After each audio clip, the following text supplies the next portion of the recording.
Finally મિત્રો આપણા ગામમાંથી ગામમાં આવ્યું હતું મંડળ રમવા. સુમો ભાઈ 150 બાઈક કાકીને પકડી દીધા ગામમાં. સુમિતભાઈ તો એમ કહેતા હતા મજા આવી ને.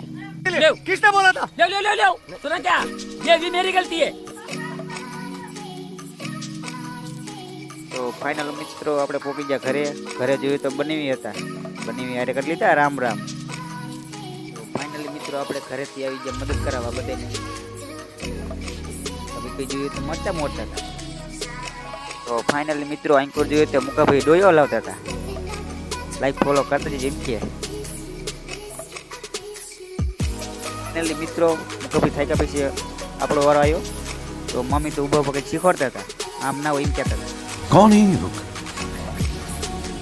कहाँ से आते हैं? અમારે કઈ કામ નો કઈ મામી આયા. મમ્મી કર્યું હલાવવાનું ચાલુ બાકાજી. આંકુ જોઈએ તો ભાણો રોટલી શેડોતો હતો.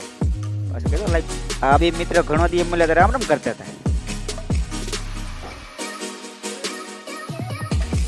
થઈ ગયું મંડળ ચાલુ એટલે મારો મિત્ર ચડી ગયા વંડી ઉપર. આ પણ આપણા મિત્ર છે બધા કરણભાઈની. એ પણ કહેતા પછી આપણે ગયા અંદર જોવા શું બનતા હતા. અહીં પર જોયું તો ફ્રી ફાયર વાળા હતા. મંડળ રમવા આવ્યા પછી ગેમ રમવા આવ્યા. અહીં પર જોયું તો રોહતન રાજાને એન્ટ્રી પાડતા હતા.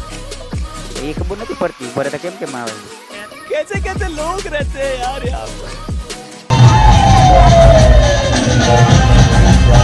રાજાને એન્ટ્રી જોઈને આવતા રહ્યા પાછા રૂમમાં. પછી તો છોટું ભાઈ કહેતા હતા રામ રામ.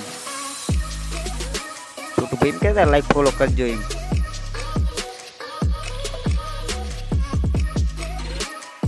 તો આ છે મારા કલેજા નાસ્તાની વાટ જોઈને બેઠા હે. નાસ્તો ચારે આવશે. शाबाश बेटा, बहुत बढ़िया. તો ફાઇનલી મિત્રો એટલી જ વારમાં ઘુમતને આપણે જોઈ લીધી.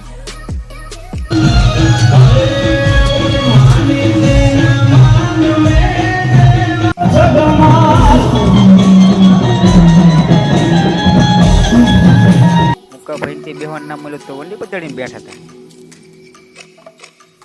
જગમલ તો ઘુમતને તેડી રાખડતો હતો.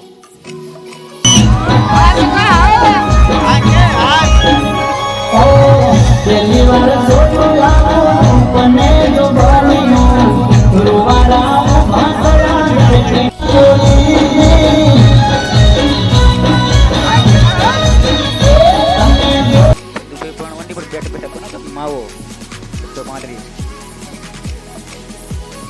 ઠંડી તો બેઠા. गजब बेइज्जती.